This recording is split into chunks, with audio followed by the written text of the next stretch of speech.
31 Foods that truly last, how to store a forever pantry.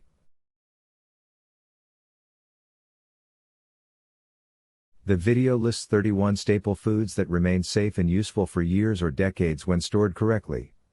Core storage rules: keep items cool, dry, dark, and airtight.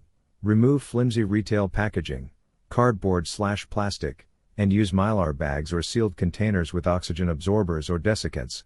Protect against humidity, heat, light, and pests. Rotate open portions and keep whole/less processed forms when possible. Key foods and why they last. Representative highlights. Grains and starches: white rice, decades if sealed; dry pasta, 8 to 10 plus years if airtight; rolled oats/steel cut oats; dried corn, popcorn kernels. Longevity depends on low moisture and pest control.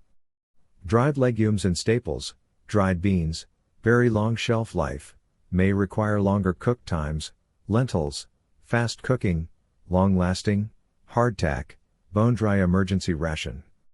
Dairy and protein substitutes: powdered milk, non-fat, can last 20 years if sealed; canned meats, safe so long as cans remain undamaged. Check for bulging/rust/dents. Ghee, stable fat when sealed.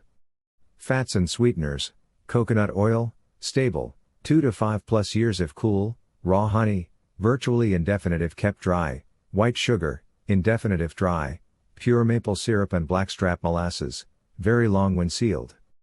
Seasonings and condiments: salt, indefinite if dry; bouillon cubes, soy sauce, whole peppercorns, dried herbs, low moisture and high salt/acid preserve them.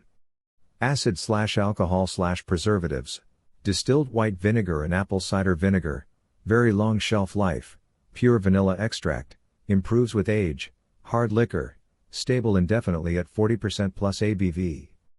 Miscellaneous long lifers: baking soda, cornstarch, instant coffee, properly sealed, 70% plus; dark chocolate, quality lasts years if cool; hard candy, nearly indefinite if dry. Important caveats: oils high in unsaturated fats, e.g., many seed oils, and whole grain/brown rice contain oils that go rancid. Prefer white rice and sealed storage for long life. Canned foods are safe only if seals remain intact. Compromised cans can harbor dangerous bacteria. These items preserve calories, flavor, or function, but not all remove chemical contaminants. For chemically polluted food/water, different mitigation is required. Moisture is the primary enemy. Oxygen absorbers, vacuum sealing, desiccants, and cool storage substantially extend shelf life. Practical tips: use mylar bags plus oxygen absorbers or food-grade buckets with tight lids for multi-year storage. Store whole items, whole grains, whole peppercorns, whole spices, whole beans, rather than ground/processed forms to maximize longevity. Label with date and practice first in, first out rotation. Store backup jars for daily use to avoid frequent exposure of the main supply. How pre-1863 guilds worked: money, credit, and the turn to national banks. Summary: before 1863, many American communities operated on localized economic systems. Craft guilds set standardized unit rates for work, extended credit, and used trade tokens and barter, so transactions relied on reputation and face-to-face obligations rather than federal currency. Guilds, for example, the Carpenters Company of Philadelphia, supervised pricing, measured work in teams, and financed public projects through in-kind payments and extended credit. A dense ecosystem of local currencies, trade tokens, state banknotes, and barter circulated.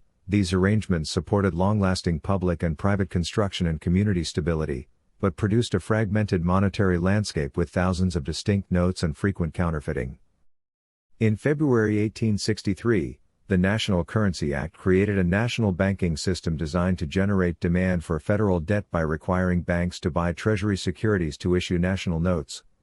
Subsequent taxes on state banknotes, including a 10% tax in 1865, eliminated most state currencies and local monetary diversity, centralizing currency and credit.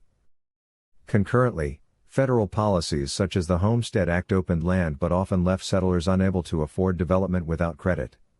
The new national banking regime and expanding industrial capitalism coincided with the rise of company towns and private scrip, which concentrated economic power, tied workers to employer-controlled goods and housing, and increased dependence on wage labor and creditor systems. Some mutual, community-based practices persisted in limited settings, for example, Amish communal support, illustrating alternative, non-bank financial mechanisms. The transition from localized credit and guild regulation to centralized national finance remade economic relationships, shifting bargaining power away from community-based systems toward institutions that facilitated large-scale capital and government debt financing.